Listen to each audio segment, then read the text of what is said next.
Hello and welcome to the Happy Little Futures podcast.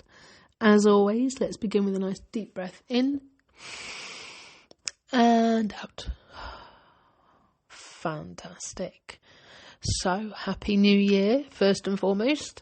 I'm hoping that everyone listening has had a good Christmas and managed to find a bit of time to just sort of unwind and take stock over the Christmas period. And now that we've got into the new year, it's quite normal for people to be talking about what they're going to do this year, questioning goals, suggesting resolutions, setting themselves challenges. And I always think that this is both fantastic and, for me personally, unrealistic. If I'm going to sit there and set a New Year's resolution, more likely than not, I will have broken it by the first day, because the pressure to do it is just too much. And at the end of the day, by setting it, I kind of feel that the only person I'm failing is me. But for many people that works.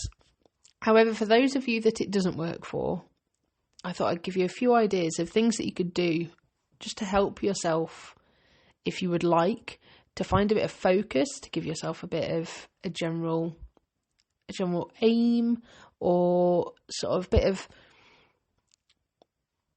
of a challenge, I suppose, without putting the pressure on you.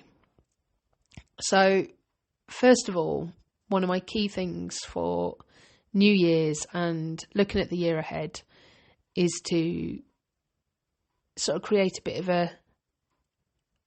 of an aim to be a little bit healthier, or a bit more mindful, or to feel that I've increased my self-care.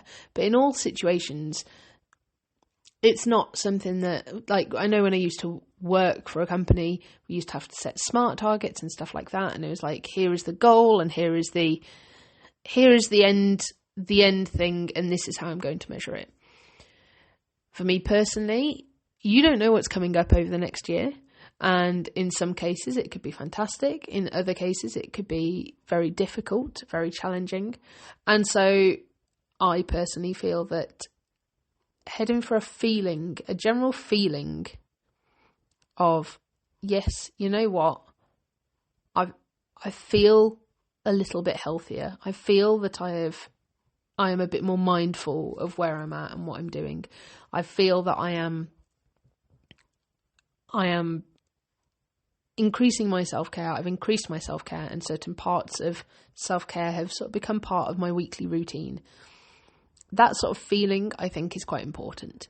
So that's my number one, is rather than give yourself a target, give yourself an aim, so that then you can, an aim for a feeling, so that then it doesn't have to be something that you're failing on. It can just be a general, this is how I want to feel. And in some cases, I mean, I looked back at the start of my journal from last year, which I wanted to journal more in general. I didn't do a lot, but I did more than the nothing that I did the year before.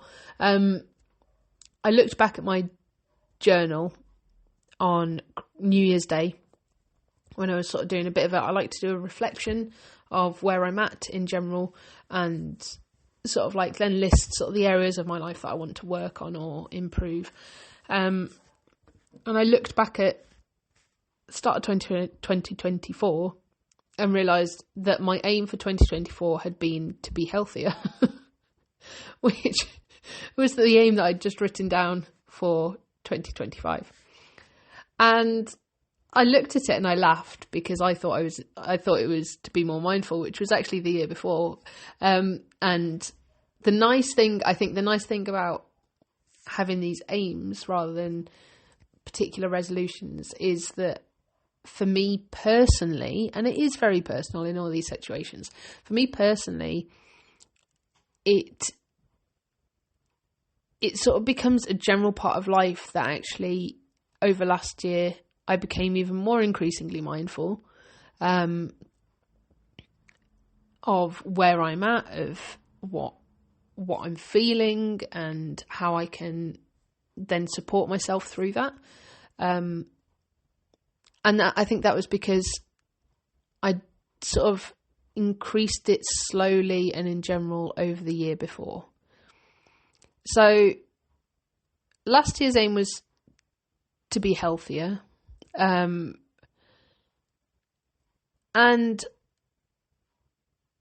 in many ways, I wasn't. However, in many ways, I became more aware of what feeling healthier is to me, of how I feel when I am eating less healthy or not doing as much exercise and things like that. So it was, whilst it wasn't the make sure every single day you are eating 5 a day thing that I think I had in mind at the start of the year, and I certainly had in mind at the start of this year. It's the fact that I became more mindful of what being healthy means to me and how it feels to me, and what I can do in little moments throughout my day to just sort of like getting a bit more nutrients that I want, to take stock and go for a walk and exercise my body a bit more. I think that was an important starting place. And all it means really for me is that, yes, I want to continue that journey this year of becoming more healthy, and that I set good foundations for during the year last year. And I think this is sort of the key of what I'm trying to say is, if you create yourself sort of a general aim or a feeling that you want to have increased by the end of the year, even if it's that you're not having your 5 a day every single day, which, spoilers, I still am not. I know that I should. But the kids are, and that's important. And I was more aware of that, and increasing theirs has increased mine naturally because we all eat together. But it sort of allows you to then reflect and be like, actually, no, even though it's not perfect, I didn't aim for perfect. I didn't have a specific goal in mind. And so for me, having increased this has given me good foundations. So that's my number one goal. My number one recommendation. And before I go on to number 2, I just want to thank our sponsor, Rowan Fox Clothing, who are a sustainable clothing brand with nature at its heart, all things wonderful wildlife for you and your kids. And if you head to rowanfox.com, you can see their full collection. So, my second recommendation, and it's something that I recommend in general, to do with meditation, to do with mindfulness, to do with habit stacking and all of that sort of stuff, is start small. And each tiny little thing that you do actually is pushing you forwards to a place you want to be. Celebrate the little wins. So, for example, like I said, last year I aimed to be healthier, and a natural thing to look at is the 5 a day. I don't do that every single day. However, I am aware of that, and that increased awareness, that increased mindfulness, when it comes to what I'm eating and whether I've had 5 a day, and actually what I enjoy eating. As a kid, I would have happily eaten fruit all day. As an adult, actually, I'm not a massive fruit fan. I'm going to admit it. I would rather have a carrot. So, and I've recently discovered certain kale salad that I like, and I don't like kale until recently. So things like that make a difference. But like I said, celebrating those small wins and becoming more aware. Sorry if you heard the dog snore in the background then. Becoming more aware of where you're making those adjustments, of where you're adjusting that mindset. I think that is really important. So we talk about it with meditation. I talk about it with meditation, for example. Quite often people struggle to set aside 10 minutes every single day. And you can sit there and go, I'm going to meditate every day and I have to do that for 10 minutes because that's what I'm going to do. That would be a New Year's resolution in my mind, would be I'm going to meditate for 10 minutes every single day. Even I struggle to do that. However, if you can break that down and go, I'm going to do a micro meditation when I remember, or I am going to meditate for 2 minutes every day after I've brushed my teeth, or I'm going to try and habit stack this, or even when I remember that I haven't meditated, I'm going to take a deep breath, focus on that breath, and release on the out breath that feeling of failure or frustration that I might feel inside. And in that moment, I have meditated. That one breath, that single breath with that intention of breathing in and letting go of that upset, that whatever, that is me meditating. And I'm going to allow that to be my meditation. And the more you do that, the more you celebrate those little wins, the more it becomes a more positive experience, the more you will find yourself actually doing it on the go, even if you're not doing it and setting aside the time. And yes, when we talk about, like, it obviously depends on what your resolution or your goal or your aim is. It's like when we talk about self-care, we want to be able to set aside that time, but actually giving ourselves permission can be extremely difficult, especially if you've got children or older people that you care for, or even sort of a friend or a spouse that you look after. Allowing yourself and giving yourself permission to do that thing for yourself can be very, very difficult. So finding ways that you can break it down into a smaller bite-sized chunk that you can easily do even on the go, I think is really important. For me, for example, with the being more healthy aim for the year, I'm going to try and sort of like consciously plan my meals according to the amount of veg and stuff that's in them. So we don't eat a lot of beige anyway, or at least I didn't think that we did until I was aware of what we were putting into us.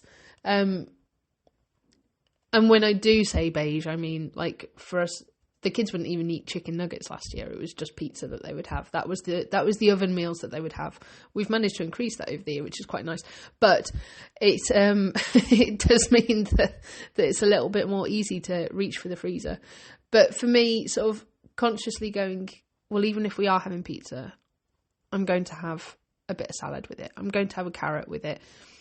Like, thinking a bit more mindfully in the moment as I'm considering meals about what fruit and vegetables might be included in that meal, either in pudding or in the meal itself.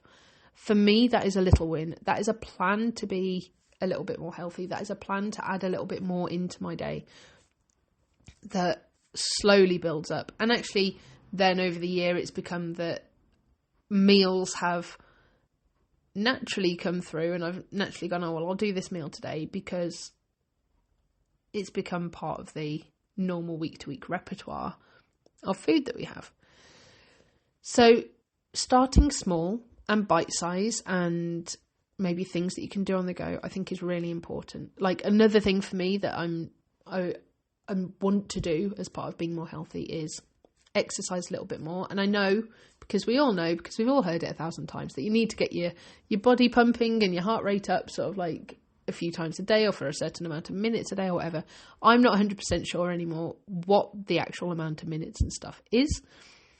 But for me, when the kids are running away and I'm chasing them, rather than going, oh, slow down, I'm consciously going, this is okay. It's getting my heart beating.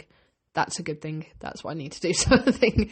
And going, actually, okay, let's roll with this. And things like that make a big difference, because it's not only a sense of, it doesn't only reduce the frustration of, oh, my kids are running off in that situation. And they don't always run off. But obviously I've got 3 kids of very different ages, and listening abilities who are very excitable when they get out of school, and they like to run and they like to work off that energy that they've held on to throughout the day.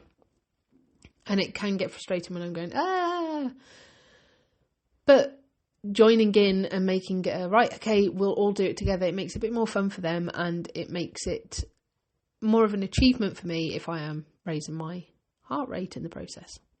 So that's my two big recommendations. If you're looking to try and start a New Year's resolution, and it's never too late to start. The start of the year is a good point because we have a calendar, we have a diary that starts from the 1st of January to the 31st of December. So you can go, right, this is my time frame. However, realistically, you could go, actually, for the next 3 weeks, I want to increase this feeling. For the next 4 weeks, I want to start, like, by the end of this 4 weeks, I want meditation to have become a habit for me. And we all know that doing something regularly for 28 days builds it in as a habit. And so that can really, really help. However, sometimes if you're like me, building in that habit can be very, very difficult, and having the structure within your day, having the mental clarity, having the, the discipline to do it can be very difficult. And that's not always achievable. So starting small, in taking that deep breath, in raising your heart rate regularly rather than every single day for that week, for that 28 days, for whatever, that can make such a difference. So make it an aim, not something that you have to do. Celebrate the little wins and do it in bite-sized chunks. That's my big 3, I suppose, even though I split it into 2 throughout the podcast, of what you can do this year to mindfully go through and complete something, or not even complete something, increase a feeling, increase a way that you want to further yourself, or something that you want to work on this year. And yeah, be kind to yourself. And take plenty of deep breaths and let it go, whether you're focusing on increasing meditation or mindfulness or not. Take that moment when you go, oh, I haven't done it, I should have done it. And take a deep breath. Let go of that feeling and just do something, as small as it might be, intentionally in that moment to help you. So with that, I'm going to love you and leave you. And we're going to take a nice deep breath in and release.